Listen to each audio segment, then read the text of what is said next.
Good, happy Sunday evening, everyone. I'm Riley King, and welcome to Politics with Riley King. Let's begin. Warren returns for another visit to New Hampshire as she weighs White House run. Let's take a listen to the video from WMUR News 9.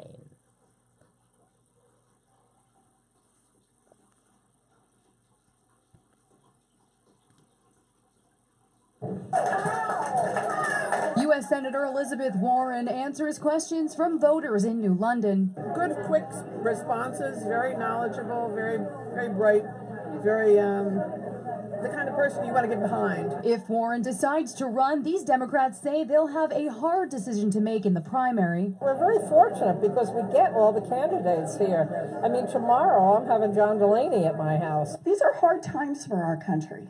In Claremont, the senator addressed the ongoing government shutdown. Federal government employees and government contractors are not pawns in a political game. They should be back at work doing their jobs and getting paid for doing their job. Warren says there needs to be real structural change in Washington. It works great for the rich and the powerful. We need to call that out for what it is. Corruption. Warren outlined what she calls the biggest anti-corruption proposal since Watergate, aiming to cut down on the influence of money in Washington, change the economy to work for more people, and protect the right to vote for every U.S. citizen. Reaction from Republicans came in before her event began. The Republican National Committee released a statement saying, in part, Warren is long on empty promises but short on real accomplishments that have helped New Hampshire families. Socialized health care, higher taxes, and a fraudulent ancestry debacle is not a winning platform in New Hampshire or throughout the country.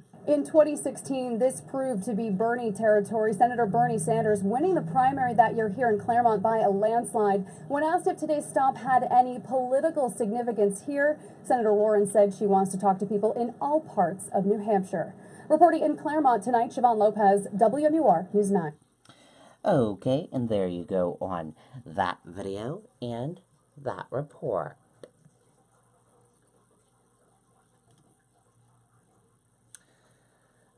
None candidate Steuer wants a pro-impeachment Democrat presidential nominee.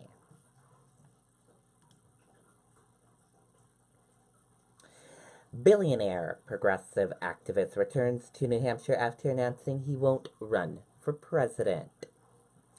Tom Steuer won't be running for president, but the liberal billionaire said Thursday that he and his network of grassroots activists will be holding those Democrats who do run accountable on the matter of President Donald Trump's impeachment and removal from office.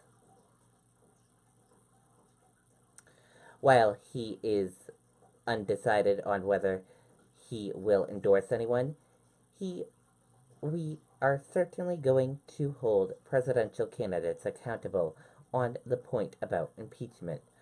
For starters, Steuer said.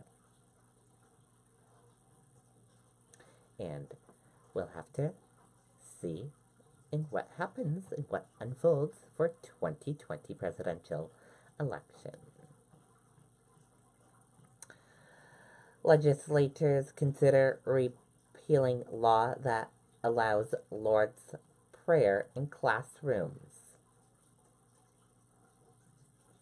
Let's take a listen to the video from WMUR News 9, Adam Sexton.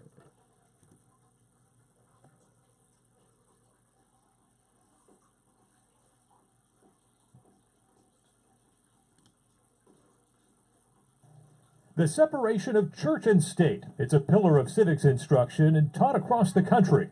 But New Hampshire has an obscure law, RSA 194-15A, that says school districts can authorize the recitation of the traditional Lord's Prayer in elementary schools.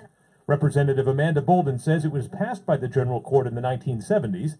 and she wants to see it repealed. At the time, it was deemed unconstitutional, but nothing was done, and it continues to live in our RSAs today, sort of like a hidden virus. In testimony Thursday, reps laid out the merits of repeal. As an educator of elementary-age children, I know how impressionable they can be, and how they look to their teacher for guidance.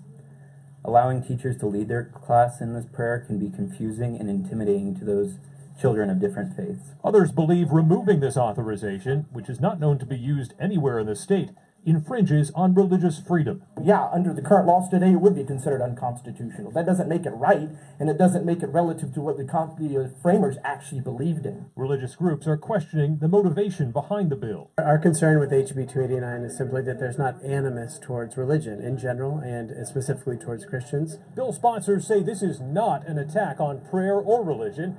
Committee members tell us they're going to keep an open mind as they deliberate. I prayed every time I had a tough exam, so it's not that there's not prayers going on in schools. I think this one is, do you select a specific one, i.e. in this case the Lord's Prayer, as the prayer that can be provided for. In Concord, Adam Sexton, WMUR News 9. Okay, and there you go on that video and that report.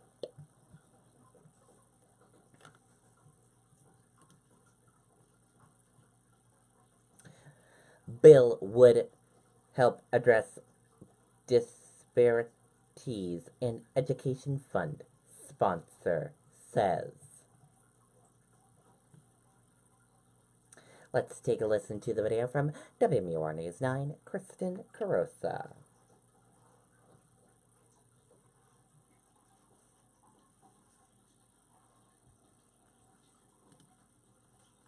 Past 8 years, New Hampshire school districts have been receiving stabilization grant funding to even out disparities between communities, but that money is slowly going away. We're decreasing stabilization each year right now by 4%, and we're getting into the third year of that.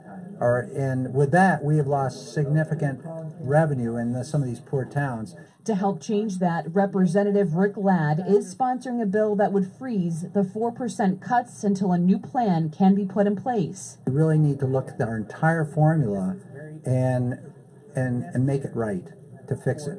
Officials from several communities testified in front of the Education Committee explaining how the decrease is affecting them. Very hard decisions. You're having to close buildings. You're having to let primary teachers that are in the grade schools go. You're combining classrooms. The community of Berlin is considering closing a school, and the mayor hopes lawmakers can prevent that from happening. We've lost $850,000 or $860,000, and we've been making it up with other areas of the city budget. We're up against the wall now. There is no more wiggle room. I would hope within the next 2 years we would have the formula rebaked or redone and move forward with a formula that's going to help all towns and all kids in the state. Now, this bill was just introduced, so there is a way to go on this. It will be discussed more within the Education Committee, and then it will go to Finance. Live in studio, Kristen Carosa, WMUR News 9. Okay, and there you go on that video and that report.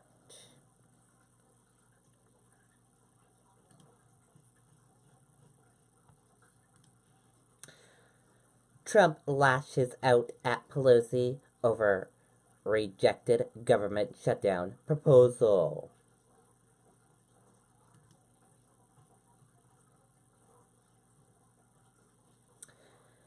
In a Sunday morning Twitter storm, President Donald Trump lashed out at Speaker of the House Nancy Pelosi and Democrats for rejecting his proposal offering temporary protection to some undocumented immigrants in exchange for $5.7 billion in border security funding. The president accused Pelosi of behaving erratically for turning down his offer. And that does it for this edition of Politics with Riley King. I hope you all enjoyed this edition of Politics with Riley King, and I'll see you back here next Sunday for another edition of Politics with Riley King. I hope you all have a great rest of your Sunday evening, everyone, and I'll And I hope you all have a great week, and see you back here next Sunday for another edition of Politics with Riley King. Goodbye, everyone.